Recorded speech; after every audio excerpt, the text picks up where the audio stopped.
రైతు సంఘం, వ్యవసాయ కార్మిక సంఘం ఆధ్వర్యంలో ఈనాడు ఈ నిరసన కార్యక్రమాన్ని చేపట్టడం జరిగింది. అమెరికన్ సామ్రాజ్యవాదం ఏదైతే ఉందో అక్కడ ఉండే రైతుల ప్రయోజనం కోసం ఆ దేశం ప్రయత్నం చేస్తుంటే భారతదేశం అమెరికన్ సామ్రాజ్యవాదానికి తలొగ్గి పత్తి రైతాంగం పైన తీవ్రమైనటువంటి దాడి చేసేటటువంటి పద్ధతులలో జీరో ట్యాక్స్ని నాడు ఆహ్వానిస్తున్నటువంటి పరిస్థితి ఉంది.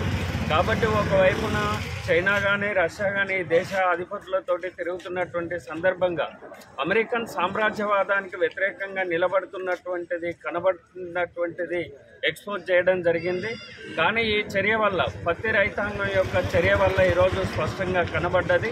అమెరికన్ సామ్రాజ్యవాదానికి భారత ప్రధాని ఈరోజు లొంగినటువంటి విధానం ఏదైతే ఉందో ఉన్నటువంటి 11% ఈరోజు ఎత్తేసుకున్నటువంటి పత్తిపైన ఎత్తేసుకున్నటువంటి సుంకాలు ఏదైతే ఉందో అది అమెరికన్ రైతాంగానికి సామ్రాజ్యవాదానికి ప్రయోజనం చేస్తూ ఈ దేశ ప్రయోజనాన్ని దెబ్బతీయడం, ఈ దేశ రైతాంగాన్ని దెబ్బతీయడం, ఈ దేశంలో ఉన్నటువంటి చిన్న పరిశ్రమల్ని దెబ్బతీసేటటువంటి విధానాన్ని ఈనాడు భారత ప్రభుత్వం అనుసరిస్తుంది. దీన్ని నిరసిస్తూ ఈనాడు ఈ కార్యక్రమాన్ని చేయడం జరుగుతుంది.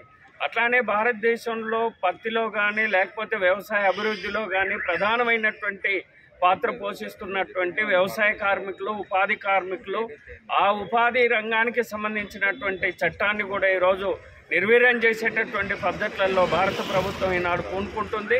ఒకవేళ ఉపాధి హామీ చట్టం కూడా పూర్తిగా నిర్వీర్యమైపోతే భారతదేశంలో ఉన్నటువంటి 30 కోట్ల మంది ప్రజానికానికి పని దొరకనటువంటి స్థితి వస్తుంది. కనీసమైనటువంటి పని కల్పిస్తున్నటువంటి చట్టం అది ఈరోజు ఆర్థిక వ్యవస్థకు చాలా మూల ఆధారంగా ఉన్నటువంటి చట్టం. ఆ చట్టాన్ని కూడా ఈనాడు నీరుగార్చేటటువంటి విధానాన్ని భారత ప్రభుత్వం అనుసరిస్తుంది.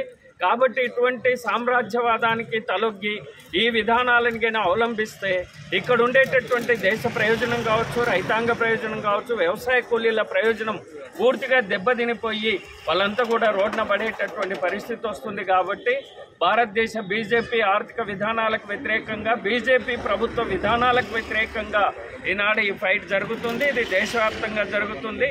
మరింత మిలిటెంట్గా రానున్న కాలంలో నిర్వహిస్తామని ఈ సందర్భంగా ప్రభుత్వాన్ని హెచ్చరిక చేస్తున్నాం. ఇప్పటికైనా ఉపసంహరించుకోవాలనేటటువంటిది డిమాండ్ చేస్తున్నాం.